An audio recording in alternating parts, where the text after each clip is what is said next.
Right, we're back. Assalamu alaikum wa rahmatullahi wa barakatuh. Alaikum assalam. Today we have a guest on our show, the first guest of the season. We're joined here with.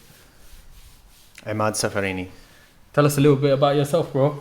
Who are you? Ooh, great question. Emad, I was born in the UAE, grew up there, came to the UK to study, and I've been living here since. Nice. It's nice to have you on the show. And thank you so much for volunteering to speak to us about what's happening in Palestine. So just to set the scene, we're going to talk about Palestine with everything that's currently going on. I think it's one of the most relevant topics. So we're just going to ask a little bit about the history and whatnot. So for those that don't know the history of Palestine, it will be a good place for us to begin. And then we'll sort of ask Emad what his experiences are. And of course, later on, if we have missed something out that you guys would want to hear, feel free to ask us. Maybe we'll have Emad here for a second episode. Yes. Awesome. So I think we should dive straight right into it. Awesome. Yep, let's go. It's far away. Okay, so question number one. Hamza, if you want to go through it.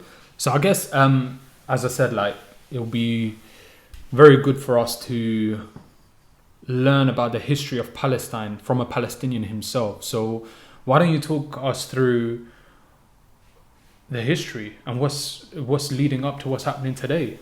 Yeah, great question. Should have added at the introduction that I am a Palestinian through and through.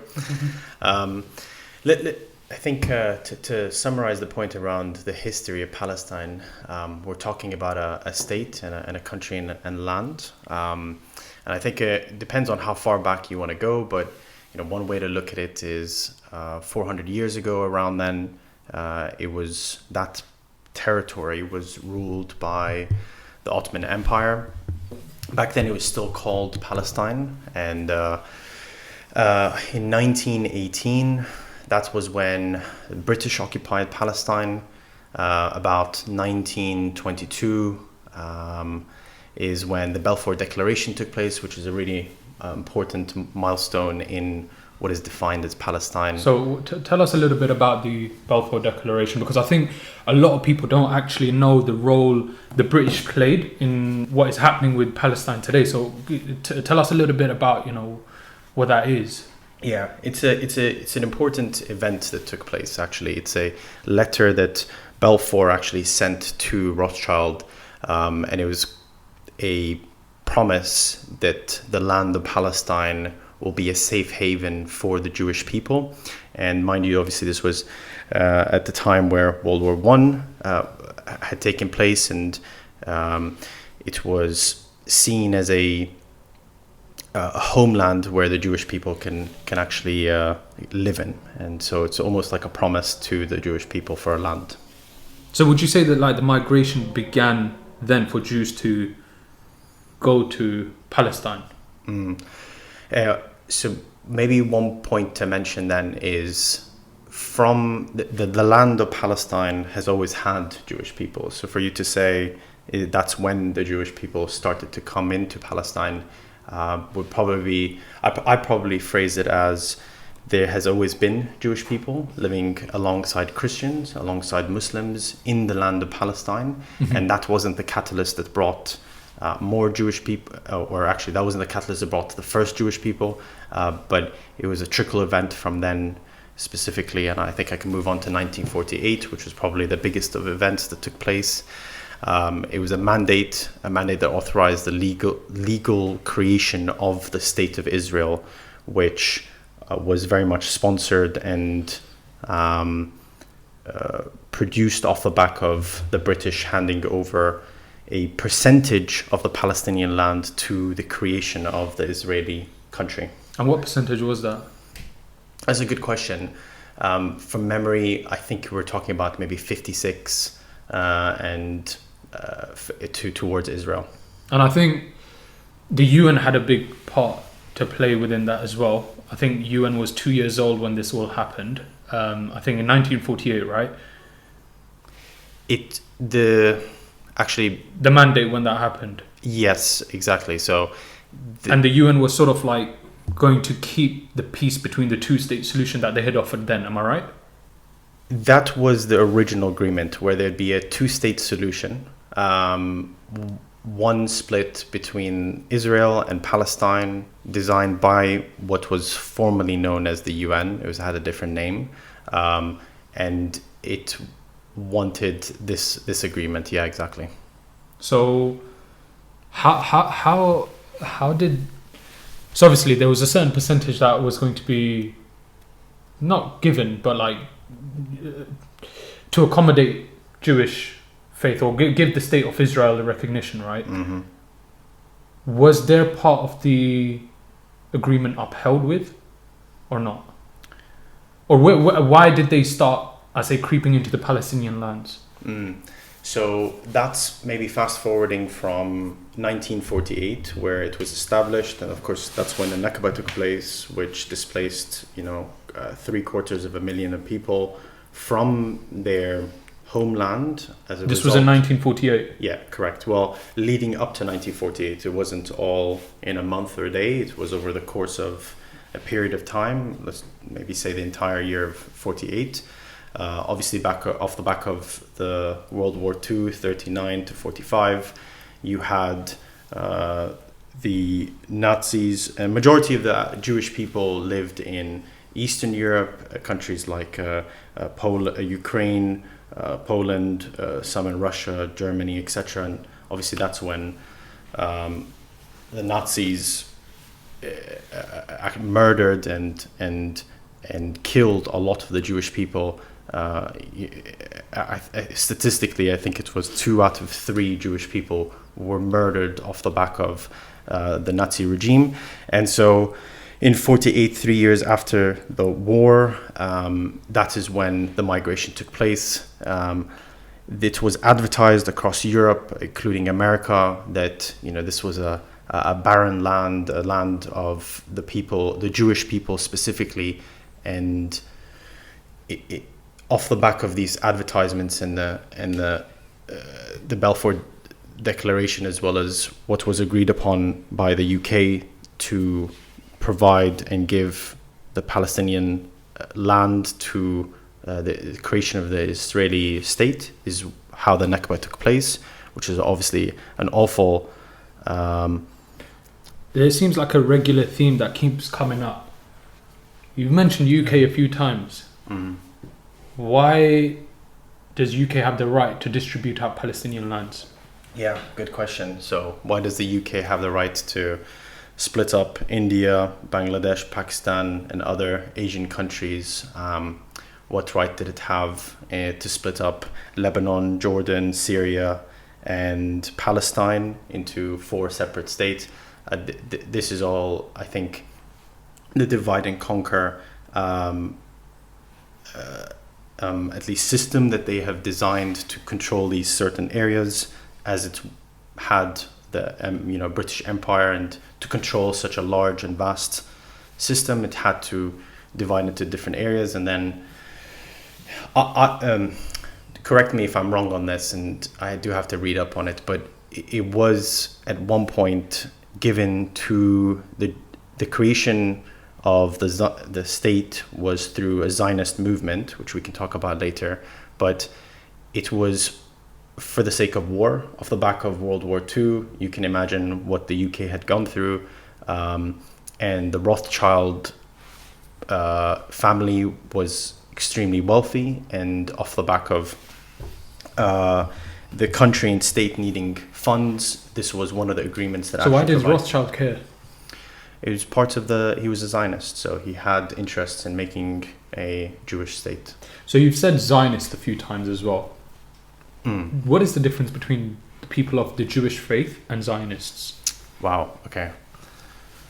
I think this steps on the point around, what is anti-Semitism and anti-Zionism, which I think is in many scenarios used and intertwined into each other as the same definition. And I think it's very important to maybe define what Semitism is and what anti-Semitism is, and then off the back of that define what anti-Zionism is and what Zionism is, because they are and I have seen in scenarios where friends of mine and people I know have been called anti-Semite, but actually the term anti-Semite is being misused. Okay, but before you answer that, are Palestinians and are Muslims anti-Semitic? In nature, no. I mean, if you just look at history, you will see that in the 1,000+ years, the Jewish people were most protected by Muslims in the Muslim world. In fact, when Muslims were in a certain country and they moved from one area to another, that's why you have the south of Europe with certain names that start with Al, because majority of which is actually owned by the Arab and Muslim world. The Jewish people would follow because they were protected by the Muslims. So historically, to answer why your were question, they protected by Muslims? Or why did Muslims choose to protect Jewish people? Yeah. Well, if you actually, I think my personal opinion on this is that the Muslim religion saw that this was the right thing. It was to protect all religions, even if it is not. Why? Why do you think? No, 100%. Because the reason why I asked that question is like, why do Muslims protect Jewish people? Simple, because in our religion, it's not about what faith you are, it's about humanity. 100%. Now, I know every single episode we say like we're not scholars and whatnot, but we'll always relate it back to Islam because I think this is one of the fundamental basics of Islam. We aren't like, for example, my neighbor can be Jewish, can be Christian, he could be a dog worshipper for all I care. But as a Muslim, it's my responsibility to make sure that my neighbor doesn't go to sleep hungry. 100%. If he hasn't got food, it's my responsibility to make sure that we feed him. That's how loving we are. Or let's say if we see an elderly woman outside carrying bags of shopping, the first thing, even if we're driving, I'll guarantee you a lot of Muslim brothers will stop their car to go help that woman. It doesn't matter what faith you are. It's about being nice to people around you. Part of Islam is, there's two parts of Islam. One is worshipping Allah, and the second part is looking after the creation of Allah. Humanity. Not even just humanity. Dogs, cats, trees, every single thing that God has created. So, like, I know I stuck that question on you, but like, that's, I think everybody needs to understand what.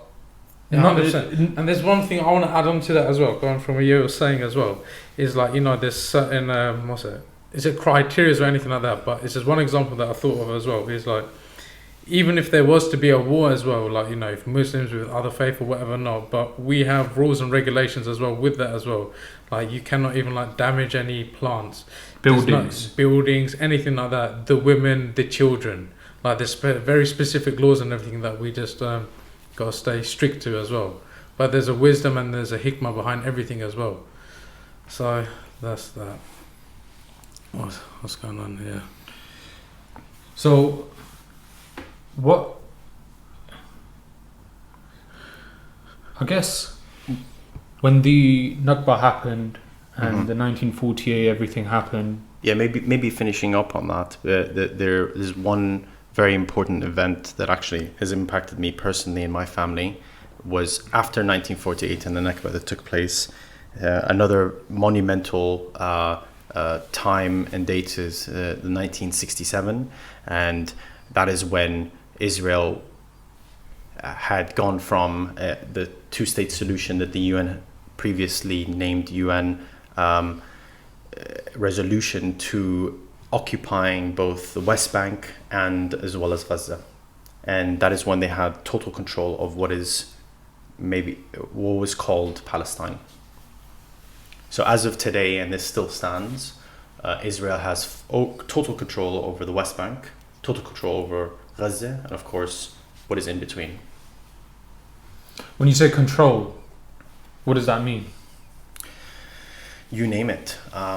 When, for example, if before you answer, the reason why I asked that question is because I've worked for a very Jewish company, and on my LinkedIn, a lot of posts come up.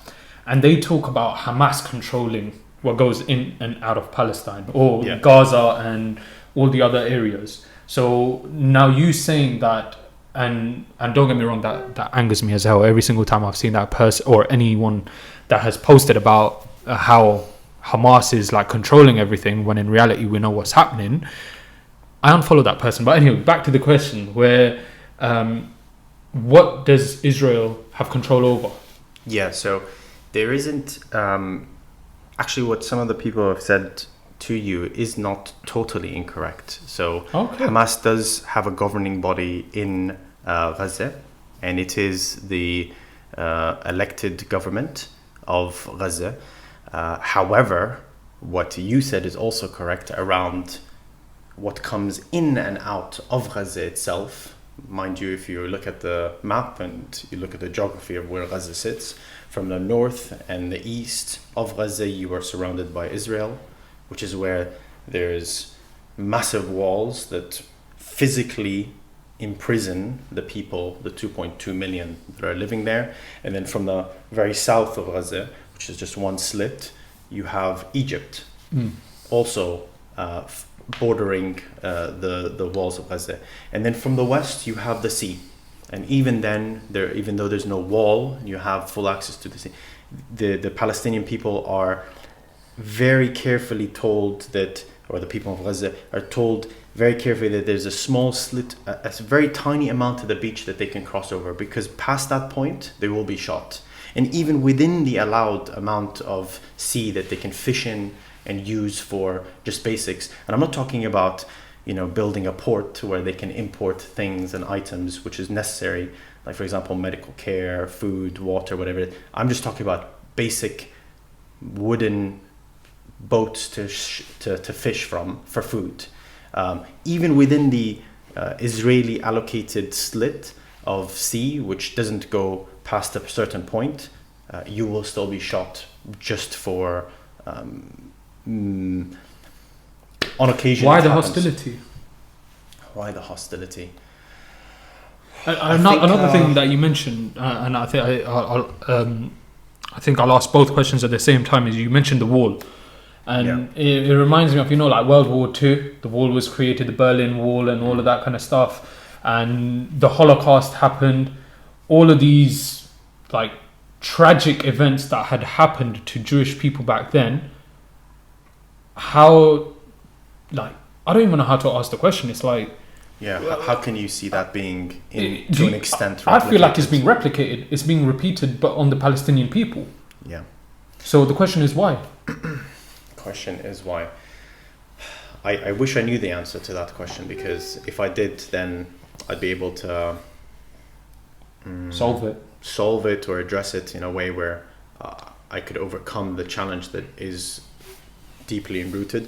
I mean, I think this goes back to our question around, what is Zionism, and what does that mean in theory, but also in practical terms. So I think if you want, we can even answer that, as well as answer, what is Semitism, and then work downwards to what is Zionism, because again, I constantly see the same two words being used, but maybe in the wrong way. And maybe for the audience and anybody who does ever hear those statements, I think it's good to get clarification of what they actually mean. Yeah, so if that's something we want to go over. So I think starting with Semitism, if you just Google the word Semi and just see what the Oxford Dictionary definition of that would be, it's simply the use of the languages of Judaism, the Jewish language, Arabic language, and a few others included. And that is all it is. So when somebody says you're anti-Semite, you're basically saying you're anti those who use these languages and people of that region that use these languages. And so to call a Palestinian anti-Semite would be like saying you're anti-you, or most Muslims who speak Arabic. Absolutely, yeah. So the core definition of that, I think, is to an extent flawed. But then this takes us to what people actually mean when they say this, which is you're anti-Zionist. And now we need to define what is Zionism. So Zionism is basically the belief that, or it is my opinion of Zionism is the use of the religion, which is Judaism, to have a state in which the Jews can live in, and that state must be within Palestine. That is my definition of it. And this is where kind of when 1948 the State of Israel was designed, there were laws that were designed in 1950, 5th of July, and do you have the definition? Yeah, so the dictionary definition, or Oxford Dictionary definition, is it's a movement or for originally the re-establishment and now the development and protection of a Jewish nation in what is now Israel. It was established as a political organization in 1897 under Theodor Herzl, or however you pronounce his name, and was later led by, I'm not even going to bother pronouncing his name. But then really Zionism is a political movement. It is a political movement, and it's the creation. I think here's a way to connect it, is that in 1950 there was a law that was designed as part of the theology of how Zionism is, which is the law of return. Have you heard of that? No.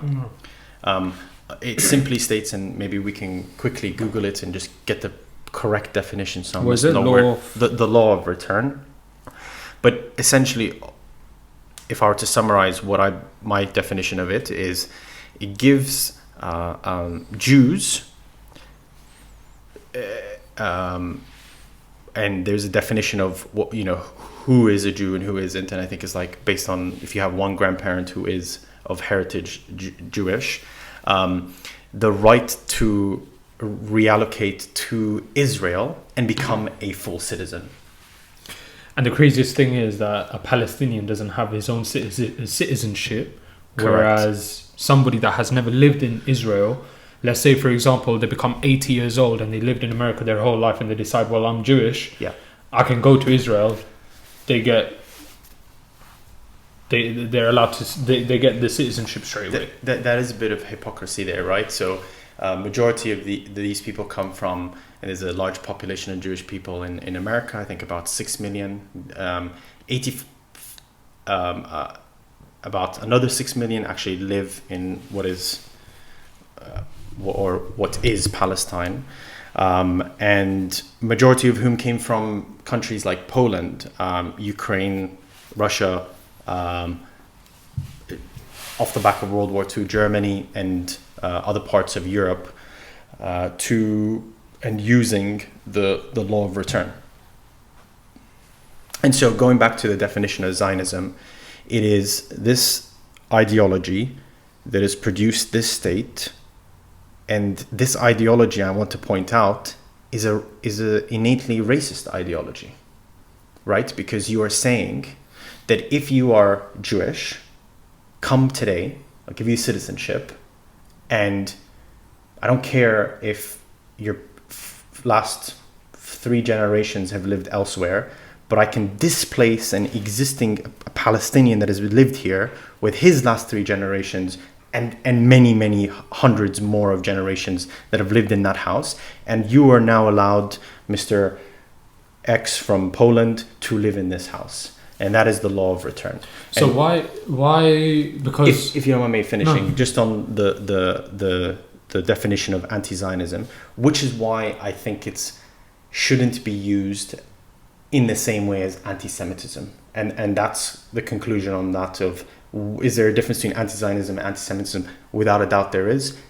And that is why when we talk about Gaza and the walls that are designed around it, it is because these people are not Jewish that they do not have the right to live there. Yeah. Sorry, what was your question? I'll be honest, my mind's blank because there's. Can I say something like a fun fact for the audience? I'm sure you guys know about the Ancestry kit. So if you want to see, have you guys ever done that? No, I haven't, but I know where you're going with this.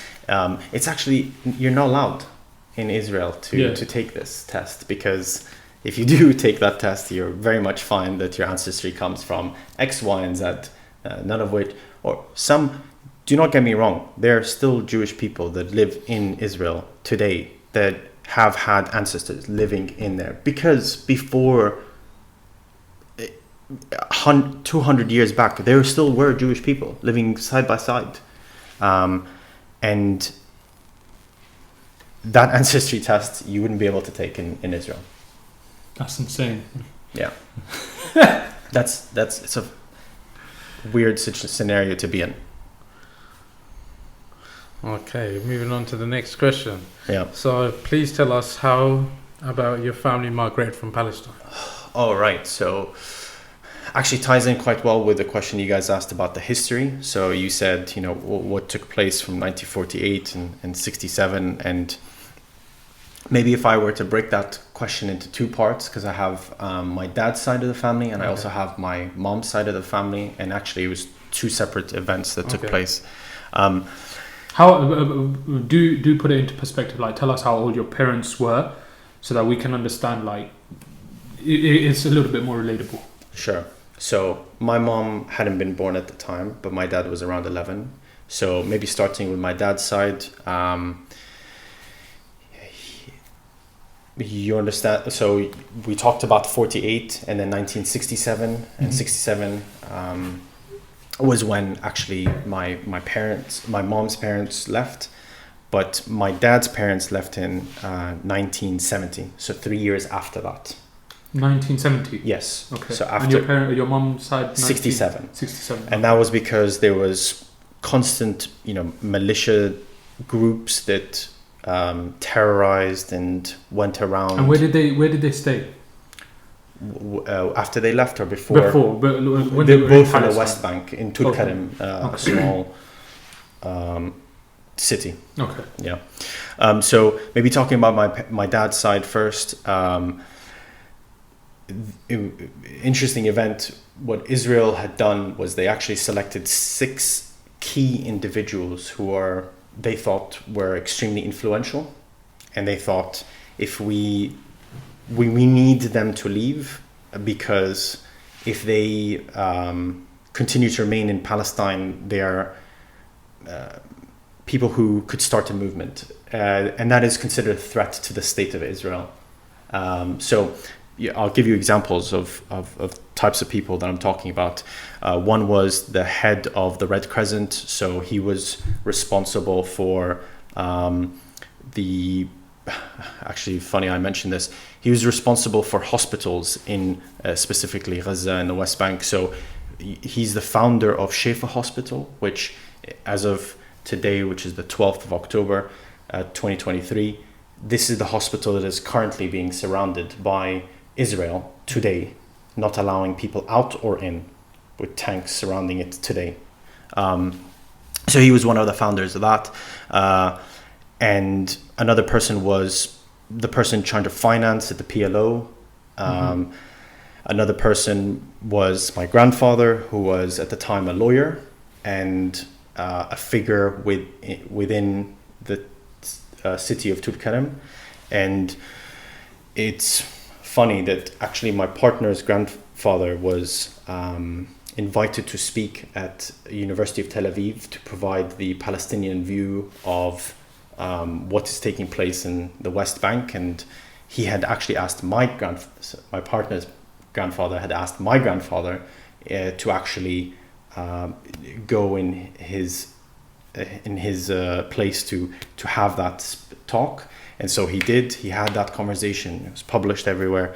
And off the back of that, they thought that this individual is someone who we believe would be a threat. So in 1970, they had told these 6 people to leave, and in a very disgusting, brutal way. So they had taken them to the north.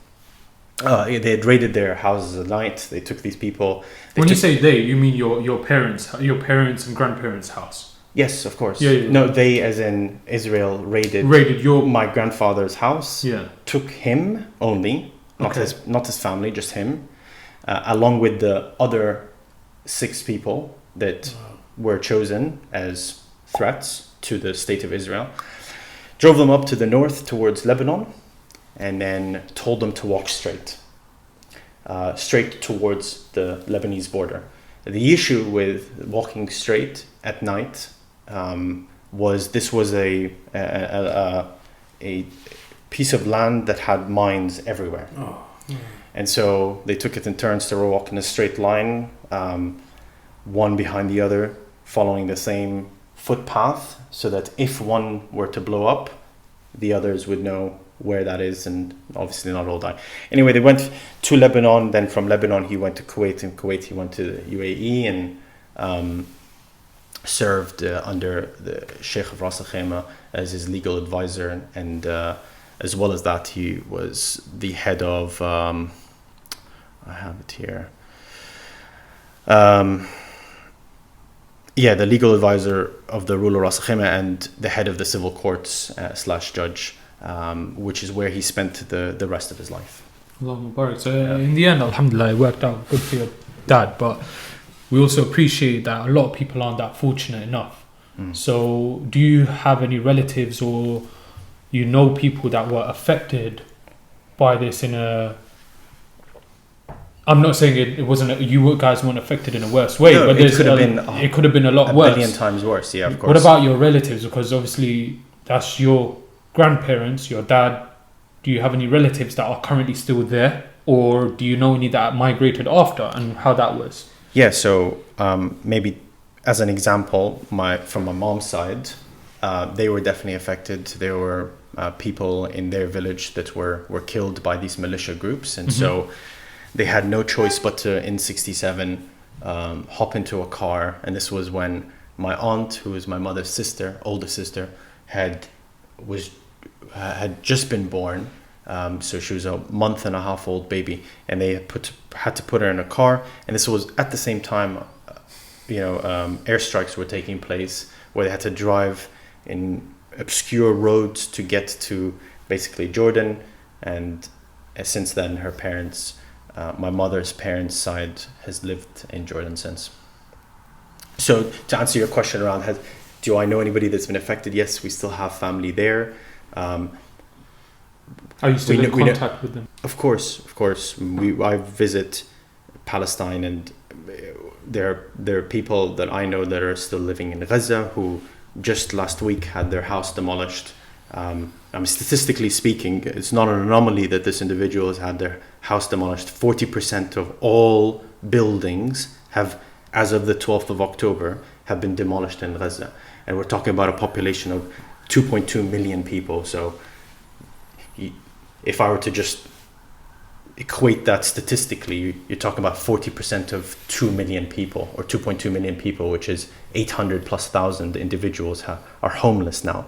And this is one of the most densely populated areas, a 25-mile strip of land, where maybe we can even talk about like the suffering that takes place in these sort of areas, because I think it's very different from the West Bank to Gaza, but it's still suffering nonetheless. Can you just imagine, like, I want to say 40%, but I'm going to like, just for stats, say 50%. So like 50% of everything you see is completely destroyed that you knew, that you grew up around. Yeah, I mean, if your family. Just have a look outside. And you say everything on the right destroyed, everything on the left is okay.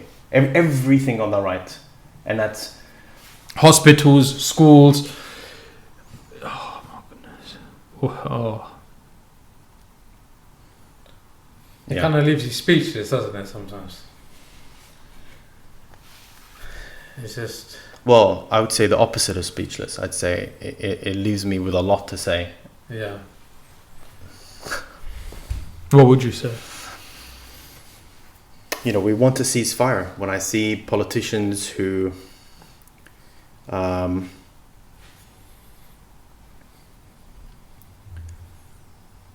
when I see politicians not speak the truth, when I see Western media corrupt and portray the Arab world in the wrong way, I'm massively disappointed once more.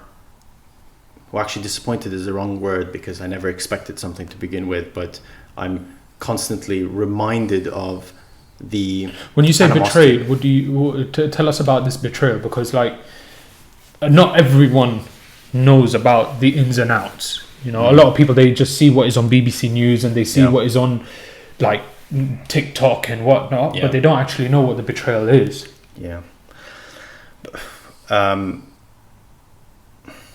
Maybe I can answer your question by telling you a bit about what are the day-to-day life of an individual living in, for example. That's insane. That was one of our questions. I think it really gives you a human perspective of if you're a listener and you're sitting down thinking, what does it all feel really mean? This could be like one of the ways in which we can address it, because I think it actually it puts in perspective when we talk about buildings, let's talk about like really what happens. And I think the best way to answer that would be, it is very different in Gaza towards the west and the West Bank. It is a different scenario. So maybe starting with, I don't know if you have a preference. You shoot, bro. Okay. Maybe shoot's not the right word, but ceasefire. Yeah, ceasefire. No. So I think maybe starting with the West Bank. They might come at us saying, "Oh, these guys are terrorists." He said, "Shoot." Yeah, no. You know what I'm saying? They need any little thing to come at us. But sorry to interrupt. No worries. Like, you're absolutely right. I think I can very much imagine BBC tomorrow saying, taking that snippet. Yeah. He said, "Shoot." Yeah, which is what I think needs to be addressed, which is the first step in the right direction, because if these media companies can portray the truth, then it's easier for the public to make a decision on what is the right thing. Knowledge is power, and this is an exemplification. This is a real live example of what that means.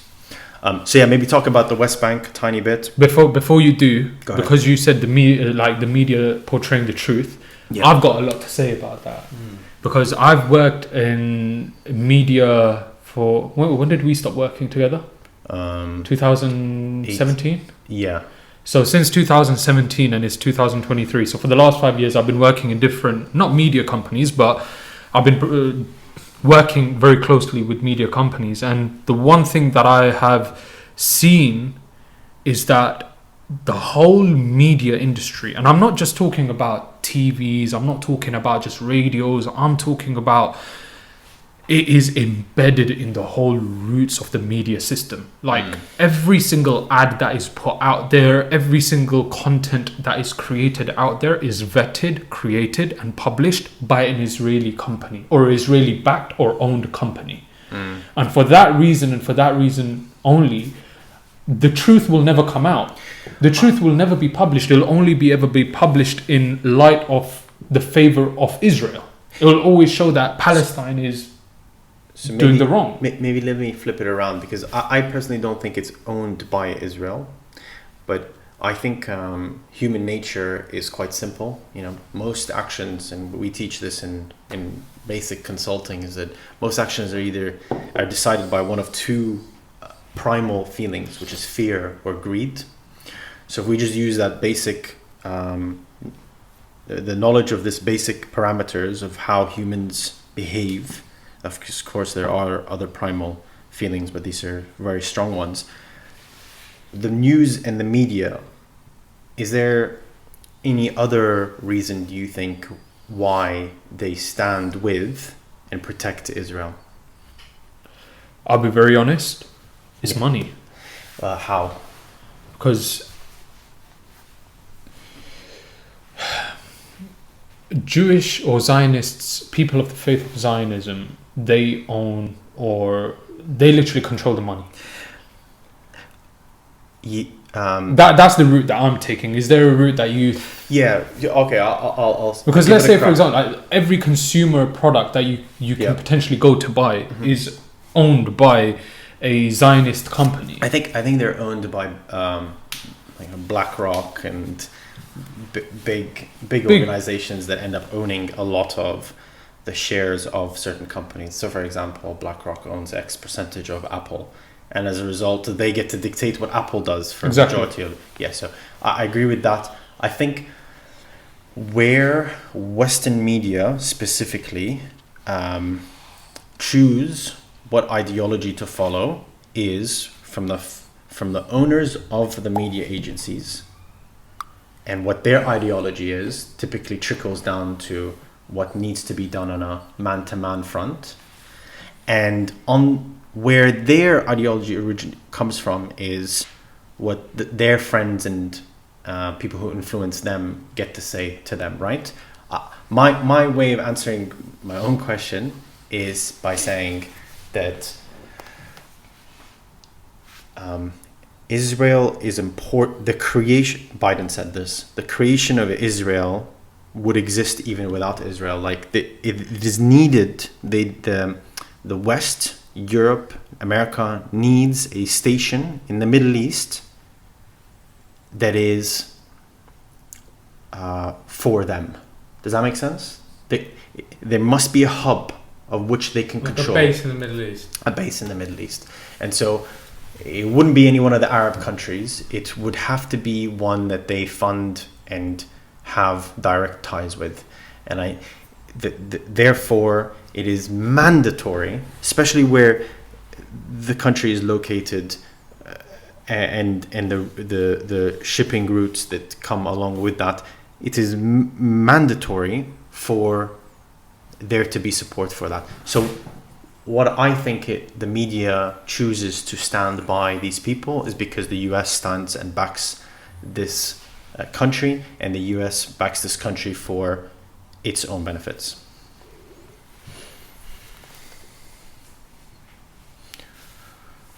It's insane, isn't it? Which, flipping it around, like let's talk about maybe the Ukraine-Russia situation. It is so the NATO is designed to support. The NATO is maybe we can Google it and get the correct definition, but NATO is there to go against the USSR, and so Russia ultimately. And so having Ukraine so close to the capital of Russia, yeah, what do we have?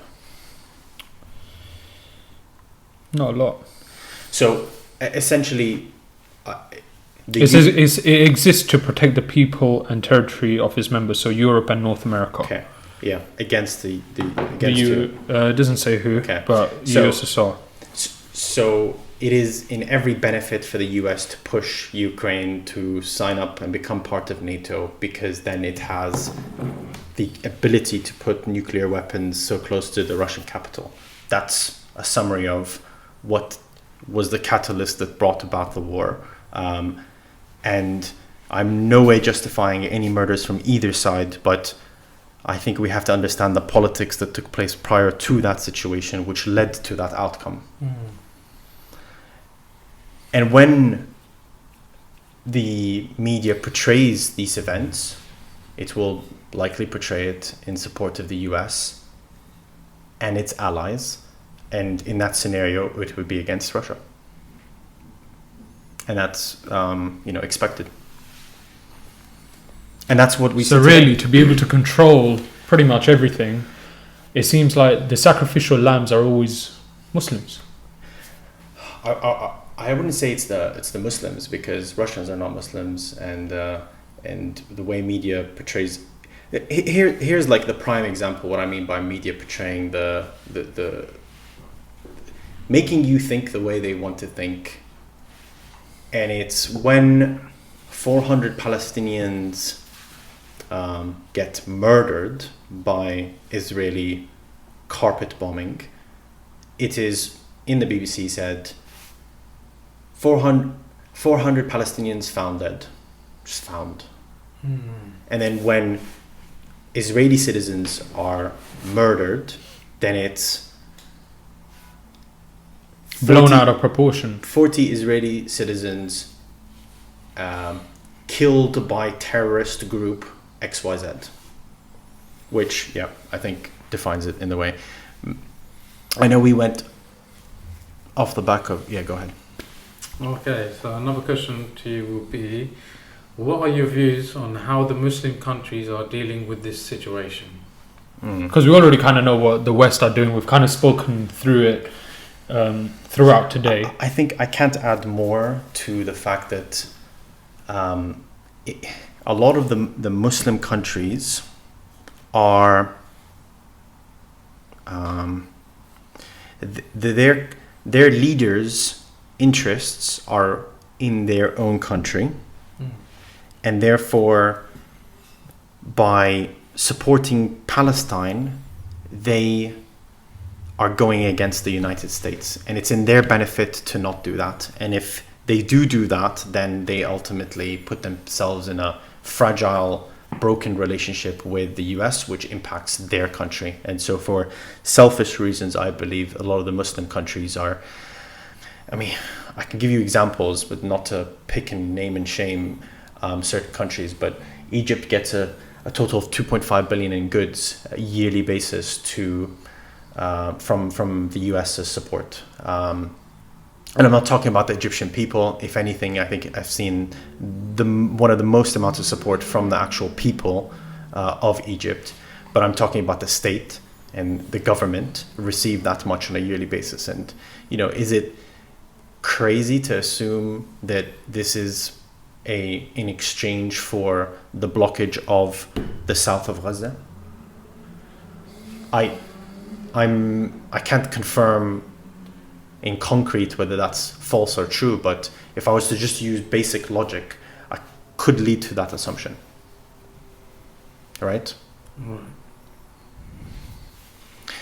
And look, there's just, I think for the viewers, when I was saying that there is, we're talking about an apartheid state, right? Like, this has been mentioned by multiple organizations across the world, defining Israel as apartheid state. And examples of that could be, there are in the West Bank 550 military checkpoints that the Palestinian citizens, even though that is by, I have it written here, I'll find it because it's very important.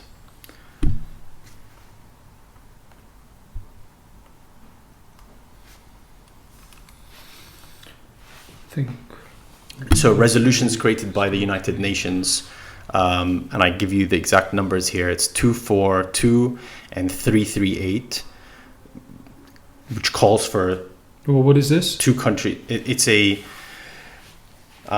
so maybe talking about the United Nations and their role in all of this, there is unanimous votes in the General Assembly where they all vote for a ceasefire, a stop, resolutions that support the Palestinian cause. Mm-hmm.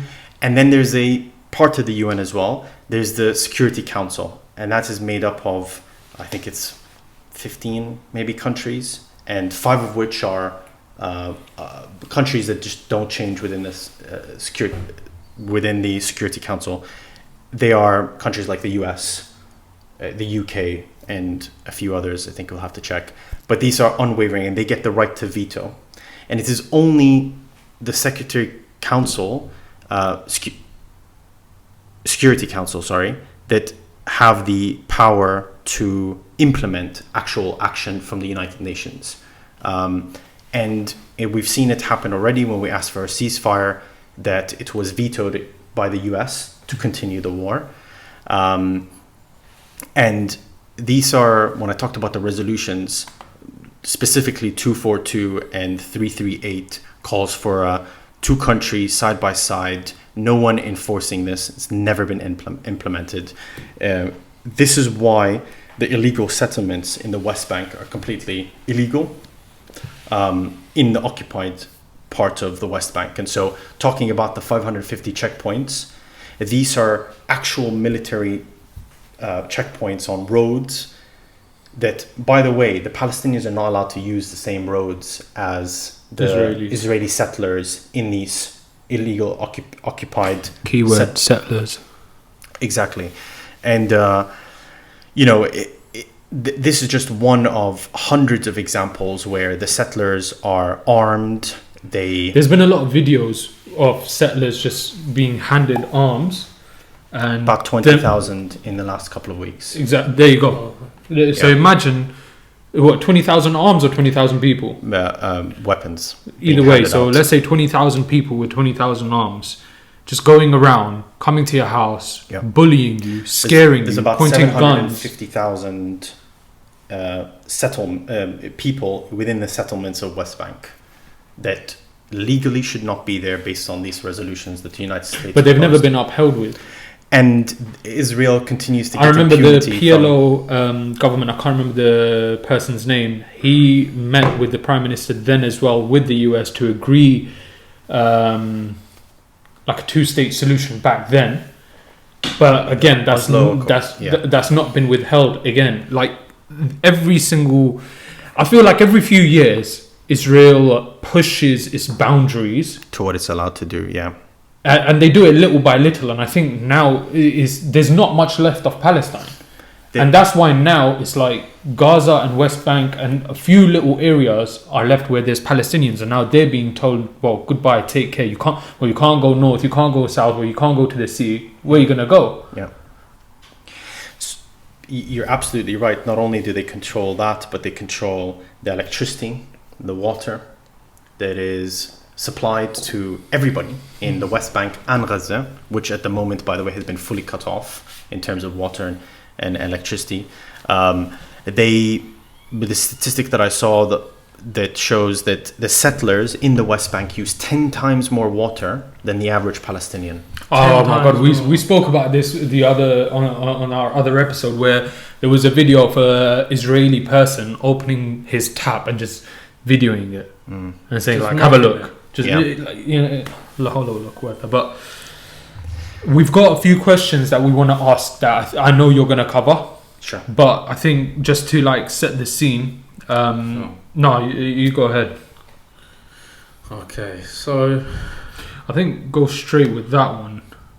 Because we know what Israel's doing. We've kind of been speaking about what Israel's been doing. So it only makes sense to ask this question right now. Mm-hmm. So what do you think Israel's intentions are and why? And when we say intentions, I'm talking about currently. So obviously with all these bombings, now just to shed a bit of light for those people that don't know, and if you don't know, you're definitely not educated enough. Like you need to really educate yourself. With all the bombings, with the hospitals bombings, the other day where people came out with white flags waving them and they shot at them even when they're surrendering. Outside the hospital. When they bombed the refugee camps multiple times, absolutely annihilated most 40% of the buildings. What do you think Israel's real intentions are and how they're justifying this? So what are, to summarize, their intentions when they carpet bomb most of Gaza, telling the people to go to the south, but still carpet bombing the roads that lead to the south with people on it? What are their intentions when they have destroyed 40% of the buildings that are there? What's their intent when they cut off the basics, which is electricity and water?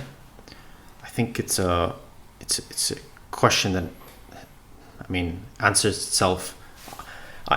If I was part of the Israeli state and I had to, God forbid, to answer that question, I imagine the answer would be that we would very much like these people to leave this country and go into the Sinai land in Egypt. And that would rid us of all the problems in the West. That would be it. We would be bordering Egypt, which is an ally of the US and therefore an ally of ours. But why are you going to allow that? Because if you're kicking someone out of their house, what are you going to do? Create resistance, right? Yep. Vengeance. Yep. Somebody's going to want revenge, and they're going to come back to it. Yep. So in reality, to answer my own question, Yeah. the reason why they want to kill all the kids, the stats that I was reading the other day is that 50% of Gaza's children, is that the one? that one, and one kid every 10 minutes in the last 3 weeks or 4 weeks has been killed. Yeah, that's true. So if it's not even like genocide is a term, right, for this, but they're literally erasing the whole identity. Because what is the identity of a country? They're kids, right? Because they're going to grow up, they're going to make the country XYZ, they're going to be the lawyers, they're going to be joining the army and whatnot. But if there are no kids left, you've got nothing left. So what they're doing is they're erasing Palestinians so that tomorrow there can't be vengeance or there can't be a resistance. I think personally Israel would be too scared to wipe out that many people. But they've already wiped out so many. What scares them to wipe out that many more? Because I think they need to maintain the narrative of that they are the victim, which, by the way, I remember I wrote this down here. There's a book called the Holocaust Industry, which was written in the year 2000 by a man called Norman Finkelstein, who actually was his parents were in Warsaw and Auschwitz. Is he that speaker that you're on about? Correct. Yeah. He's completely against the whole. I've seen him in the past go in a conference that he was speaking at, or in an auditorium at a university where a girl was crying and said his reply was, "Do not use these crocodile tears against me." I'm from that background, and knowing that Nazi regime that took place and the genocide that took place there, I know when to call it out again when it's happening again. And so he defines the Holocaust industry as a term that is, and a ideology that is designed to give impunity to the Israeli state. And so going back to this, the point around the narrative, they cannot do that simply because they would lose the narrative that they are the victims. And therefore I don't believe if I was going back to that situation where I was a piece of shit general in the state of Israel, then I would say to myself that the solution would be to exile them. And the Palestinian people are extremely resilient. I mean, I remember seeing a post that was so strong, saying that we do not want your condolences and your prayers, the Muslim world, because you are all dead and we are alive. Yeah, they are resilient, and they have learned from 48 and 67 that they will die before they leave the land, because that is the worst outcome that there can be. And so I think the outcome that they want is for them to be exiled, and the people themselves, as a resilient nation, stand firm.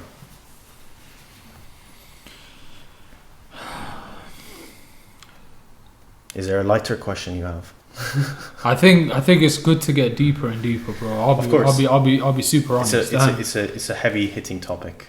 Exactly, like the thing that I always imagine, and last few weeks, it's brought tears to my eyes many times before going to sleep. I'm going through my social media, and I just tear up because I see so many, like, if they had simply like just exiled them, like you said, or had a 2-state solution, things would have been peaceful. But the peace has never been maintained, and the countless numbers of lives that have been lost.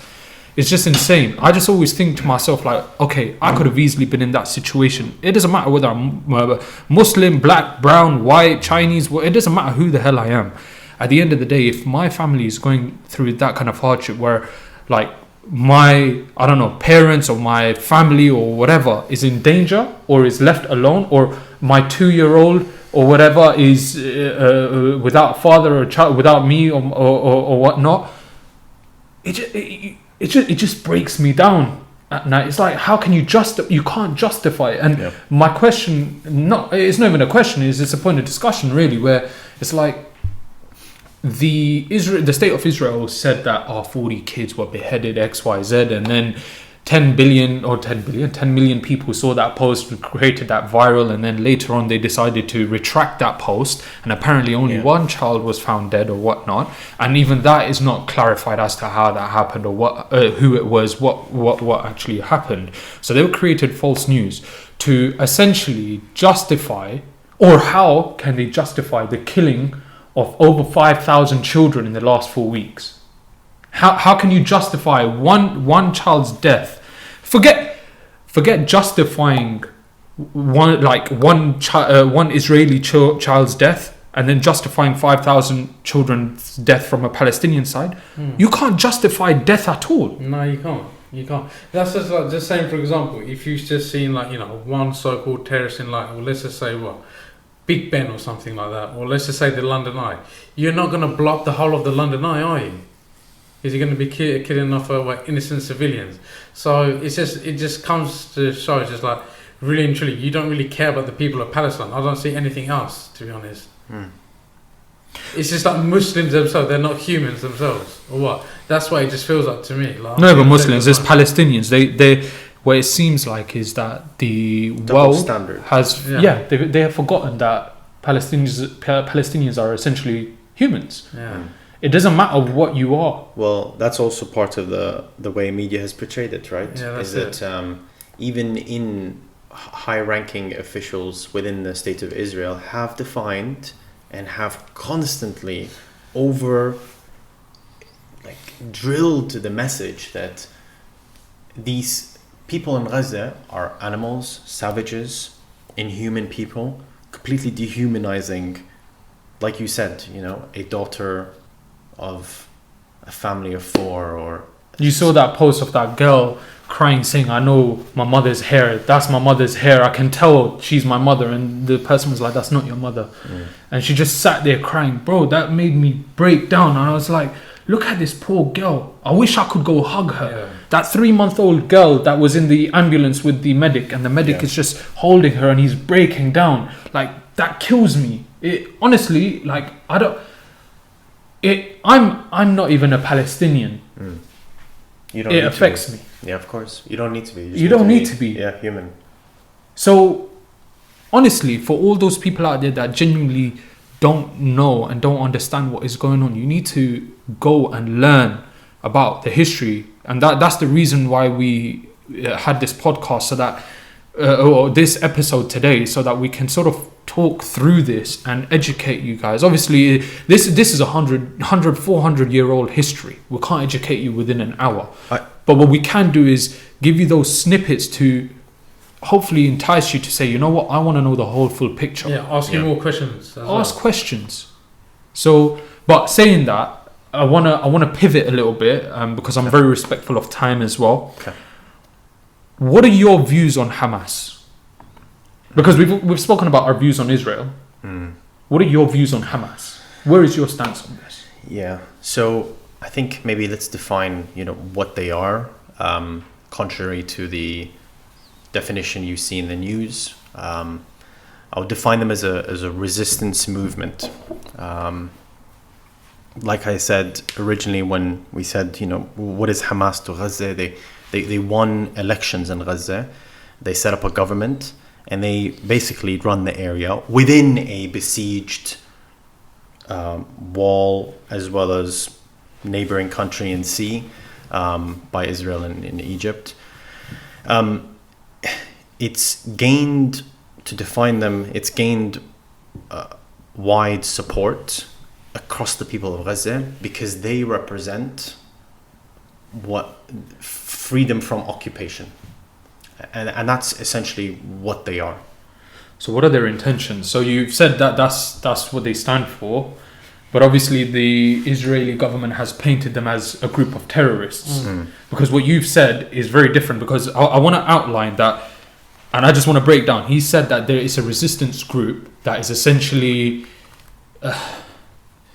not fighting, but it's a resistance group against occupation. What that means is their land is occupied. It means somebody else has come into, let's say, for example, your house and is occupying that, and you're resisting it. That's what that means. So you tell us, who is the real terrorist? Okay.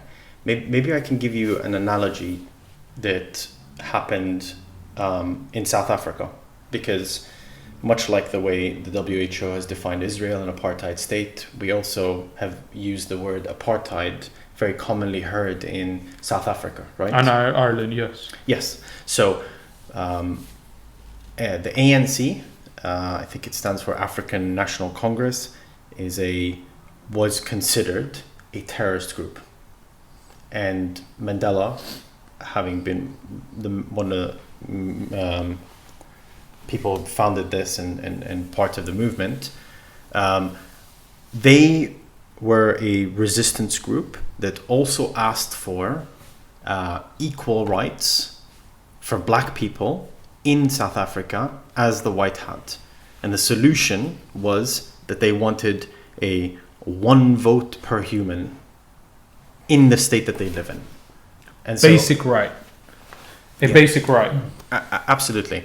And that's, I think, when you think of a resistance movement, you have to say, like,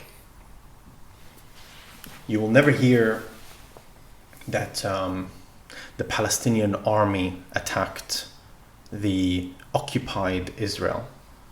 It is occupied already by Israel. Gaza is occupied by Israel, and any group within an occupied state actually has the right to defend itself. The rule around the right to defend itself by international law is an occupied group has the right to defend itself. So the question that I have from that is, well, if somebody supports Hamas, what are they supporting?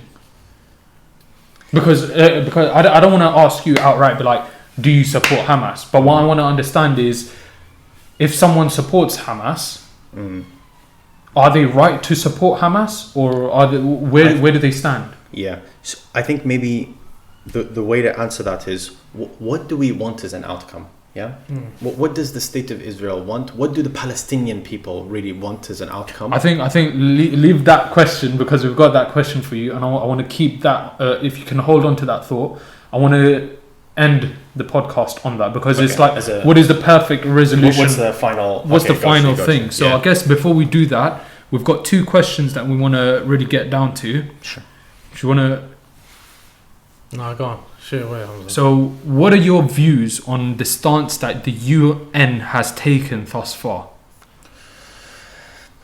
The stance, like I said, with the General Council and the Security Council, it can't. So the UN can't do anything. It feels like they're shooting empty rounds. They keep enforcing laws and enforcing paperwork, but in reality they can't police it. So even if in the General Assembly there is no way to enforce anything, in the Security Council you can, and that is dictated by the people who can veto, which is the US, and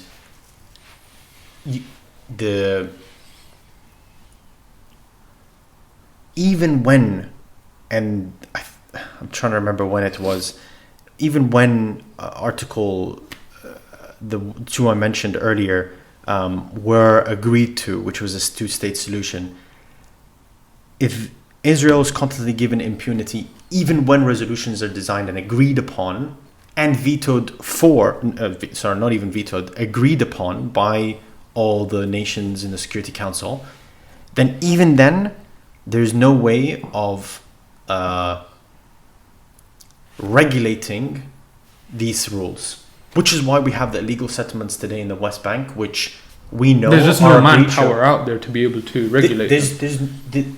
So the illegal settlements breach international law, period. This is agreed upon. Every nation in the world knows this. But how many nations in the world have stood up and said, hey, this is illegal. Can you please stop this?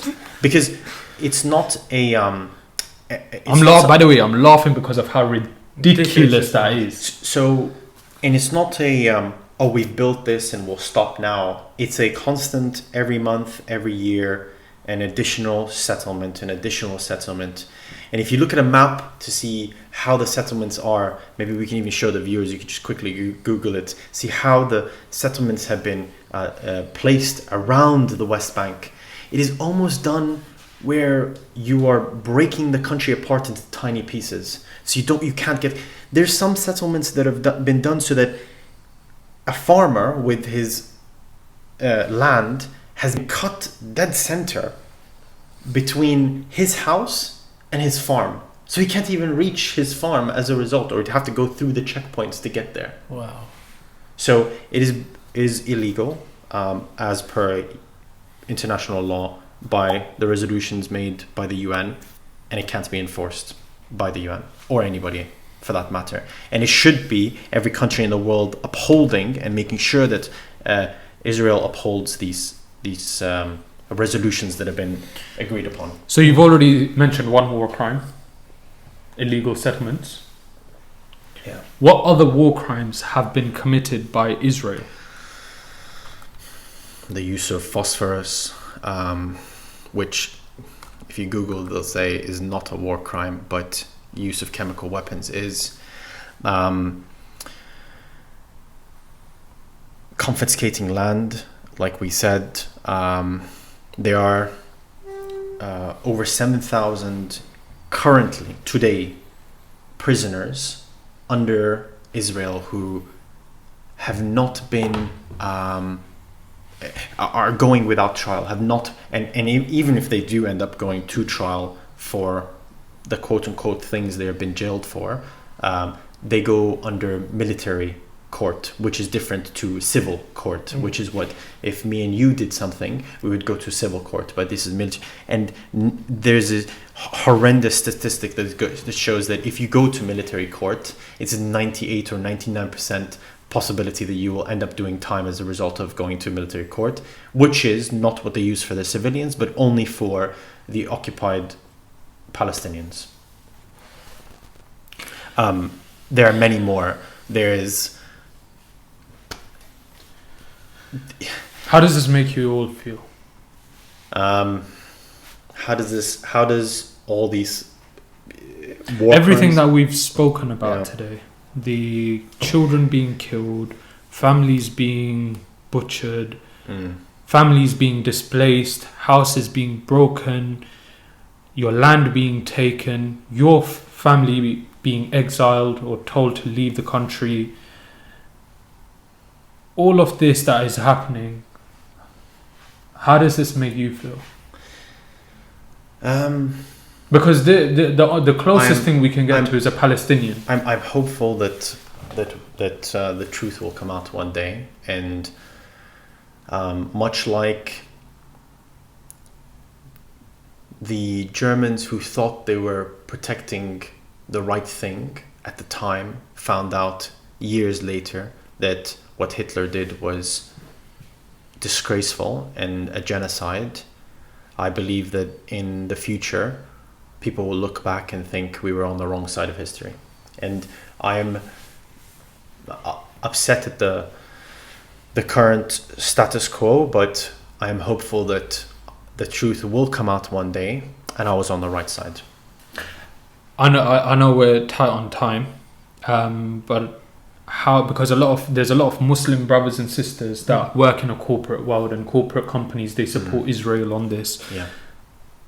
And you're a Palestinian yourself, so how do you navigate around these conversations, and how does the company, or how can you speak freely without being endangered by being fired or whatnot? Yeah, I mean, how I don't know, but I do know that many have been. And if you look at YouTubers and public figures on social media, as well as even like news reporters have been directly targeted as a result of being influential in Gaza, right? And you have people from Al Jazeera who have had their entire families killed. generations, not just families. There was that one reporter whose son, daughter, wife got killed, and their grandchildren got killed. His grandchildren got killed as well. So that's 2 generations that were wiped. Yeah. So to answer your question, I don't know the answer to that, but I do know that it's a question of integrity and Have you been looked at differently? No, I wouldn't stand for that. Just to finish everything off, what would you say is the ideal scenario, or where do we move forward from here? How can the people of Palestine forget this all? It's a step-by-step process. You know, the ultimate outcome is the ultimate outcome. I was going to say, and I take it back now. I was going to say peace, but actually we don't want peace, because you can, and I saw this in a video one day that said you can have peace, but you can also have slavery at the same time. You can have peace, but you can have apartheid. You can have peace, but you can also have an occupied land. But that is not what we want, right? We want liberation.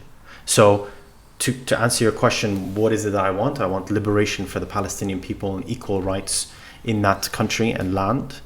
And I think the way to do that, maybe emulating what is taking place in a similar situation in apartheid South Africa, is by having every person with the equal right to vote, to have access to basic human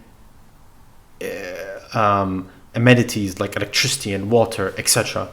And this comes from support from the global community, not just the Muslim world and the Muslim countries, but it has to come from everybody to impose this. Do you think these marches will make the difference? The marches are impactful, and they send ripples of fear into the state of Israel and its leaders, because it shines and shows exactly what the people think. And if you and at the end of the day, I'll give you an example. If you're ever in an HR meeting or something and you want to say something, but maybe you can't say it because of status quo, or like, yeah, you can't say this, you can't say that, but truly in your heart, you know you should say something. That is the exact same situation magnified in this you know, what like maybe Obama in power would say. Maybe behind closed doors, I imagine he would say what Israel is doing is disgusting, is genocide, is apartheid. But in front of the world, he will say a different tone. But if the world is feeling the same thing, why are the leaders speaking differently? Because if he does say these things, then he, much like you in that HR meeting, will lose your job, and he will lose his livelihood. And so everybody's kept at bay in fear of speaking out. And we see the repercussions of people speaking out. And so it isn't something that's imaginary. It's a real thing. And so to conclude on your question is, I think it's to overcome that fear. And number 2, it's to acknowledge that is the situation. And yes, I do think the protests put pressure on the leaders to act differently. Didn't Rishi, who is so pro-Israel to defend itself, yesterday say that he will donate 10 million towards the people in Gaza? Yeah, from the money that he got funded by Israel to his father-in-law's company. I do not agree that's with a anything. That's a different topic. Sure. And whatnot. But I do think the protests have a massive impact and they're very necessary. And anybody who's listening to this, if you do have the time, even if you don't, I recommend you come. Do you have any? No, I think we've pretty much summed up everything, more or less. But it's been a very nice discussion. We've learned a lot, and I hope the viewers and everything, they've learned a lot too. And then, any final sayings from yourself? No, thank you guys for having me, and wish you guys the most of success. Thank you so much, guys. It was a very deep conversation today. but needed. Very facts based. It was a lesson really. And Emad, thank you for going through and sharing your personal stories, the history of Palestine and whatnot.